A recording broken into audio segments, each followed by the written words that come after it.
વાહ. પણ આ મોઢાઓની બાજુ કરીને બેઠા છે ને તો અમને એવું થાય કે બધા નફરત કરે છે અમને. એટલે જેટલા ખેલૈયાઓ છે થોડીક વાર આમ આગળ આવી જાઓ એટલે અમને મજા આવે, તમને મજા આવે, આમ નજીકથી જોઈ. બાકી આટલા છેટા તમે વિડીયોમાં જોવો છો અમને. હા હા, હવે મજા આવી. જો ખેલૈયાઓ બધા આવી જાઓ આગળ. વાહ. એટલે આ ખુરશી ફેરવવાની, સોફા ફેરવી ના, સોફા કાલ સવારે વેલા. આ છોકરાઓ તો ભાઈ અમારા દિલના કટકા છો.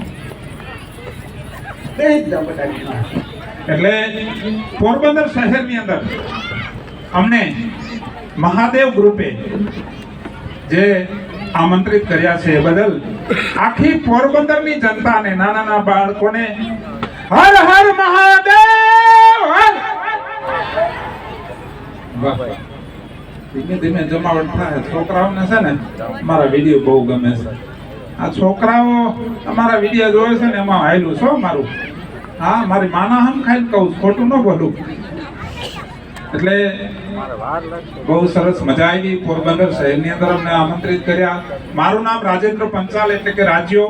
મારી સાથે વીજુડી ધનસુખ ભંડેરી. ખૂબ આનંદ કરાવવાનો છે અને એન્જોય જ કરવાની છે. એટલે અમારા વિડીયો અત્યાર સુધીમાં હજારો વિડીયો અપલોડ થઈ ગયા છે વન મીડિયા ચેનલની અંદર. પણ એમાં અમુક વિડીયો એવા છે કે જેમાં તમને કોમેડી થાય, અમુક વિડીયો એવા છે કે જે કંઈક સમજવાનું હોય, અને અમુક વિડીયો એવા છે કે એનું તમે નક્કી જ ન કરી શકો આ શું છે, તોય તમને મજા જ આવ્યા રાખે. તો વિનંતી કરું છું ધનસુખભાઈ ભંડેરી. ધન્યવાદ all of you my friend કે તમે અમને નિહાળવા માટે અહીંયા ઉપસ્થિત કર્યા છે. અને ખૂબ સારી રીતે નાના બાળકો ગરબી રમે છે, જે અલગ અલગ સ્ટેપ કરે છે, એ જોઈને અમને ક્યાંક ને ક્યાંક આનંદ આવે છે, ક્યાંક ને ક્યાંક એવું દુઃખ થાય છે કે આપણો આ સમય હતો ત્યારે આ નહોતું. આનંદ એ વાતની છે કે આ છોકરા કેવું મસ્ત પરફોર્મન્સ કરે છે, કેવા સરસ મજાના કોસ્ચ્યુમ પહેર્યા છે અને એકથી એક અલગ અલગ સ્ટેપ કરે છે. એ વાતનો આનંદ છે. પણ આમ ઊંડો વિચાર કરીએ તો એટલું દુઃખ થાય છે કે આપણે થોડાક વહેલા જન્મી ગયા છીએ. આપણા સમયમાં આ નહોતું. કેટલું પરિવર્તન છે, સમય કેટલો બદલાયો છે, એટલી મજા કરે છે લોકો. અને અમે લોકો આજે યુટ્યુબનું માધ્યમ તો ખરું, પણ પહેલું માધ્યમ તમે લોકો છો. જે અમારા પ્રેક્ષકો છે એ અમારું પહેલું માધ્યમ છે કે એના થકી અમે આજે પ્રચલિત થયા છીએ. ધનસુખ ભંડેરીને કોઈ નથી ઓળખતું. આપણે કહેવત નથી કે ઝેરોક્સ છે ને, ઝેરોક્સ એ કોપી કરતા હાઇલાઇટ હોય. એમ ધનસુખ ભંડેરી ઓરિજિનલ છે, પણ વીજળી ધનસુખ ભંડેરીની ઝેરોક્સ છે. અને ઝેરોક્સને તમે આમ ટકાડી રહ્યા છો. આ અમુક અમારું ઇન્સ્ટાગ્રામમાં નાના બાળકો વધારે ફ્રેન્ડ છે. એમાં ઘણી કેટલા દિવસથી આ લોકો અલગ અલગ રીતે એની આઈડીમાં સ્ટોરી મૂકે છે કે પોરબંદરમાં આવે છે. કેટલા મેસેજ કરે, ચોક્કસ તમે જ છો, તમે આવવાના છો. એમાં કોઈક એવો છોકરો હશે નટખટ તો એમ લખે કે વીજળી તું આવવાની છો. કેવડો હોય તો મારો બાપ જાણે.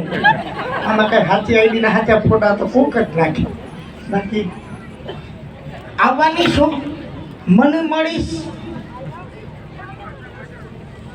હું ત્યાં બેહીને તને વિડીયો કોલ કરીશ, તું પાડી લેજે, મારે તારું કામ છે. શું કામ હશે મારું? એને તેમ છે ને વીજળીની આવે છે, એનું શ્રીમદ ખોડા પર થાય ને હું જલ્દી ગુહટ્યો થઈ જાઉં. પણ મજાની વાત છે. અને મસ્ત ગ્રાઉન્ડ છે, શાંતિ છે. અને શાંતિ હોય ને જીવનમાં બાકી કંઈ નથી. એટલે આજે એટલી શાંતિ છે. અમુક જગ્યાએ નાના મોટા સ્ટેજ હોય, પ્રોગ્રામમાં જતા હોય. અમે આ યુટ્યુબ લાઈનમાં આવ્યો પછી ઘણા ખરા અનુભવ કર્યા છે. ઘણી ખરી જગ્યાએ પ્રોગ્રામમાં જઈશ, અઢળક પબ્લિક હોય છે. પણ કલાકાર નાનો હોય કે મોટો હોય, એને પબ્લિક કેટલું છે એ મહત્વ ન હોય, પણ પબ્લિક કેવું છે અમારા માટે એ મહત્વ છે. કે સીમિતમાં પબ્લિક છે પણ એકદમ શાંતિ છે. અમુક જગ્યાએ પ્રોગ્રામમાં જાય ને તો નજર નાખો ને ત્યાં સુધી પબ્લિક હોય, નાનું ગ્રાઉન્ડ હોય, બધા બેસી ગયા હોય પ્રોગ્રામ જોવા, અડધા આમ બેઠા હોય, અડધા આમ બેઠા હોય, અડધા આમ ઊભા હોય, અડધા આજુબાજુ ઊભા હોય, અડધા પાછળ ઊભા હોય. અને જગ્યાના અભાવને લીધે આજુબાજુ અગાસી હોય ન્યાય ડોકા તાણીને બેઠા હોય. એમાં એકવાર એક ગામમાં પ્રોગ્રામમાં હું ગઈ હતી. હવે મારે ગઈ હતી કેવાય ને ભાઈ, આમાં ક્યાંક ગયો તો ન બોલાય. એમાં મેડીમાંથી મારા માટે એક ચિઠ્ઠી આવી. આમ બેઠા હતી સીટીઓ મારે, આમ બેઠા કાકરા મારે, કેમ કે હું લોક એવું કરીને આવું છું તેમ મજા આવતી હોય. પણ અગાસી માથે બેઠો તો એને એક ચિઠ્ઠીનો ઘા કર્યો. મેં કીધું કઈ ડાયલોગ બોલવાની ફરમાઈશ આપી છે. જ્યાં ચિઠ્ઠી ઉપાડીને જોયું એમાં મોબાઈલ નંબર નીકળ્યા. પાછું લખ્યું હતું જાનું મારો પર્સનલ નંબર છે, કાલ મેસેજ કરજે. મેં કીધું માણસ તો થા, હું તારો બાપ જણ છો, એક છોકરીનો બાપ છું. આ લુગડા બાયુના પહેર્યા ભૂંડા, આ ઠાવકું નથી લાગતું તને? આવો બધો વેમમાં હું ઘરી ગયો. મજાની વાત છે. હવે અમારી લાઈફમાં જ્યારે અમને યુટ્યુબ કેમેરાની ઓળખ નથી ત્યારે ફર્સ્ટ વિડીયો અમારો છે વેવાઈનું ધીંગાણું. અમે મનોરંજન માટે આજે કોઈ મેસેજ આપવો જ નથી, મેસેજ વિડીયો મળ્યો છો તમે, પણ આજે આ બાળકોને સ્પેશિયલ મનોરંજન આપવું, જેમાં અમારા લટકા ઝટકા વડકા બધું જ છે, બધું નિમિત્તમાં છે. એ મનોરંજન અમે પીરશું. પણ પેલા એક ચોખવટ કરવી છે કે બધાના મલકની અલગ અલગ ભાષા હોય છે. અમારો મલક છે જામનગર રાજકોટ. અમારી ત્યાં અમુક શબ્દ એવા હોય છે કે અમે બધા બેસી અને એ શબ્દ બોલી શકતા હોય. એ જ શબ્દ તમારી ક્યાંક ને ક્યાંક રોંગ થતો હોય, અમને કદાચ ખ્યાલ ન હોય, અને અમે આ પરફોર્મન્સ કરતા કરતા ક્યારેક અમારા મલકનો એવો શબ્દ નીકળી જાય કે ત્યાં તમારે ત્યાં રોંગ લાગે છે, તો પ્લીઝ પેટનો દીકરો જાણીને માફ કરી દેજો. માઠું ન લગાડતા અને પરફોર્મન્સ આ બધું પૂરું થાય પછી અમને ઘરે જવા દેજો. નકર કે આમ કેમ બોલી હતી પોરબંદરમાં આવીને. તો સ્ટાર્ટ કરીએ છીએ. અમારો પેલો વિડીયો છે વેવાઈનું ધીંગાણું. વેવાઈનું ધીંગાણું. અમારી યુટ્યુબ ચેનલ અત્યારે 2.5 મિલિયનથી ઉપર છે, કરોડો વ્યૂઝ થયા છે. એમાં પહેલો જ વિડીયો જે છે વેવાઈનું ધીંગાણું, એમાં બીજુડી મારી વેવાણ છે, હું દીકરાનો બાપ, હું એનો વેવાઈ છું. અને એ વિડીયો તો તમે બધાએ જોયો હશે, ન જોયો તો જોઈ લેજો. એની મજા જુદી છે અને અત્યારની મજા જુદી છે. મારા દીકરાની બહુ રિહામણે આવે છે એમની દીકરી, અને હું લેવા આવું છું. ઈ જે મજા છે એ અત્યારની મજા છે. એ જય શ્રી કૃષ્ણ વેવાણ. હવે જોયા તારા જય શ્રી કૃષ્ણ. હું મયરો છું આયા. અરે વેવાણ, થોડીક બોલવામાં સભ્યતા રાખો. તમારી દીકરી રિહામણે આવી છે તો હું લેવા આવ્યો છું. એમને નથી રિહામણે આવી, કઈ મારા સંસ્કાર એવા નથી કે રિહામણે જવાય. પણ તમે કર્યું છે એવું, તમારા છોકરાએ મારી કેવી છોડીને. હશે, હવે છોકરાઓથી ભૂલ થઈ જાય, આપણે મોટા નહીં ગણવાનું ન હોય. કા ના ના, રોજ તમારો છોકરો એમ કે હું બટેટાનું શાક નહીં ખાઉં, રોજ કે બટેટાનું શાક નહીં ખાઉં, એમાં મારી લીધી. એમાં મારા છોકરાનો કોઠો થોડોક નબળો છે, એને વાયુ થઈ જાય છે. પેટી જ નબળી છે, પાયો જ તમારો બાપ નબળો છે, કોઠો નહીં. અને બટેટાનું બને, તમારો છોકરો 12,000 રૂપિયા કમાય, બટા 12,000 માં બટેટા થાય. હારા શાક ખાવાય તો જાજુ કમાવું પડે. બધી ખબર હતી, તમને ખબર હતી ને છોકરો કેટલું કમાય છે. ઈ ચર્ચા મૂકી દો, અને બધું ઘીના ઠામમાં ઘી પડી જાય, છોકરીને મૂકી દો, હું તેડી જાઉં. એમ તેડી જવાતી છે. લે, તમને ખબર હતી. અમને એમાં તો હજી ઝીણકો છે, હજી ધીમે ધીમે મોટો થાય હજી કામ કરશે. આપણે કપા વાવી છે, પેલા કપાચ્યું સોંપી, કોટો ફૂટે, ડાળખા ફૂટે, ઝીંડવા આવે, પછી કપા થાય. પણ આમાં તો મૂળિયું જ નબળું છે. જાજુ બોલોમાં બધું બગડી જાય, એના કરતા પ્રેમથી મોકલી દો. હજી બોલવામાં તો હજી હું બાકી રાખું છું. મરી ગયા વેબાઈ નકર છે ને, મને તો હવે એવું થયું છે ને, ઓલા મેરામણ ઓલા ભાઈને કેવું છે કે હિમાળી ગામમાં લઈ જાવ, આખા હિમાળામાં ઉઘાડ પગે મોને ધોળવો અહીંથી. જાજુ બોલોમાં અમે જાન લઈને આવ્યા ને તઈ તમે કઈ બાકી નથી રહી. તઈ તમે ખૂબ ફટાણા દીધા, ઈ તો અમે સહન કર્યા, બાકી બીજા હોય તો વયા જાય. હું ફટાણે દે ગયા, તમારી બાયુના નામે એવા હતા ફટાણામાં લાંબા પડતા હતા. એમ? હા, તમારી માનું નામ અમારી બાયું ફટાણા ગાવા હતા વેવાઈને પૂછ્યું તમારી માનું નામ શું તો કે ચંપકલતા ગજ ગામીની મન મોહિની ઈ ફટાણા ક્યાં નાખવા જાવી હાવ રાખો તમારા હાહરાનું નામ શું હતું? અમારી બાયુને ફટાણા દેવાતા ક્યાંય મેળે નો આવે. આના હાહરાનું નામ કહી દઉં, હસ્તકમંડળ પદમ પ્રકાશભાઈ. હવે ગીત ગાવું હોય, અલબેલડા તે મારા હસ્તકમંડળ પદમ પ્રકાશભાઈની દીકરી. કેટલું ભૂંડું લાગે. ઝાડ બેહાડતા આવડવો જોઈએ. માંડ ભેગું કર્યું અને તમે જાન લઈને આવ્યા ને તો એ તો હારા ગીત ગાય, પણ તમારા ગામના પાદરમાં જાન પહોંચી ને તો એ બાયુએ ગીત ગાયા ને ત્યાંથી ખબર પડી કે આ કેસ બોધો. બાયુ એમ ગાતી હતી, પસવાડે પડતી વાગાસે રે અજાલે મજાલે હોરા. એટલે મારી દીકરીને એમથી આયા તો મજો પડશે આ બાયુ ક્યાં છે. પછી એક બાઈએ ઉપાડ્યું, લીલા વિગાડા તમે ચાવો ને નાવીવો અજાલે મજાલે હોરા.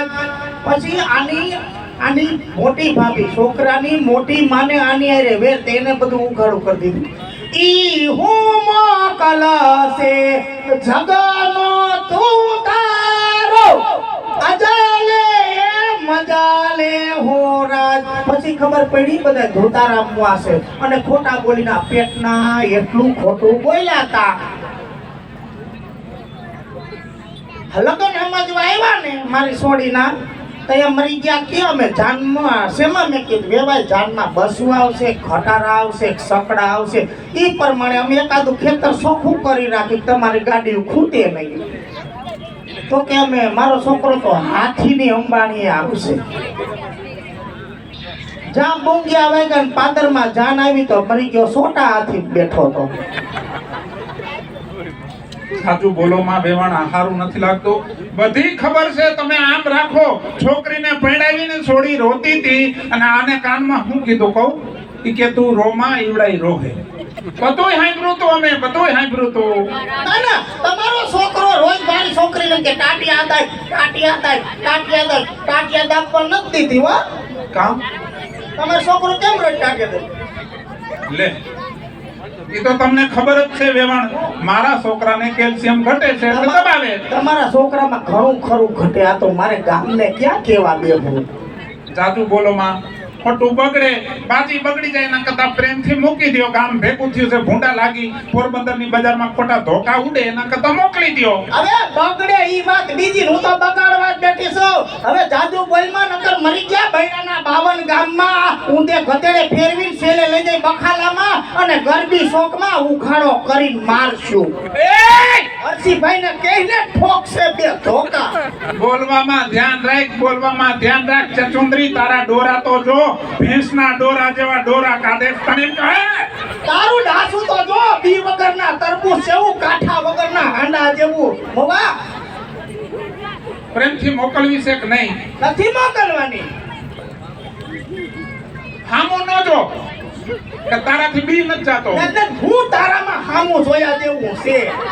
વેવાણ મરી જાય 45 વર્ષે, કંટાળી ગઈ હતી, કુએ પડીને મારી. ખબર છે ને? કાઈ વાંધો નહીં, ભલે મોકલવી છે કે નહીં? નહીં. આને તો બહુ કરી. હવે હું એમને જઈશ તો મારી આબરૂ જાહે. આ નાક કપાહે ગામમાં. ક્યાં છે આબરૂ? તો મારી છોકરી આવતી ન રહી હોત. પાછો છોકરો દારૂ પીએ અને આને હું કહું તો કે ભલે દારૂ પીએ, ગાયરું સિવાય ક્યાં કાંઈ બોલે. લે, અમારી આબરૂ છે, તમારી આબરૂ કેટલી વાહે ઢેડાય છે એ બધાને ખબર છે. એના કરતા પ્રેમથી મોકલી દો. મારી આબરૂ ને જ આ બધા આવ્યા. જો અહીંયા. હા, મોકલવી છે કે નહીં? નહીં. અને મારે ચોખ્ખું કહી દેવું જોઈએ, મોકલવી છે કે નહીં? તો તને લઈ ગયો જઈશ. ઓરે દીકરા, મારા અસલ મરદનો દીકરો હો તો લઈ જાય એકવાર અને રાતે 3 વાગે પાછી મેલવા નો આઈને તો તારીમાં વીજળી નહીં.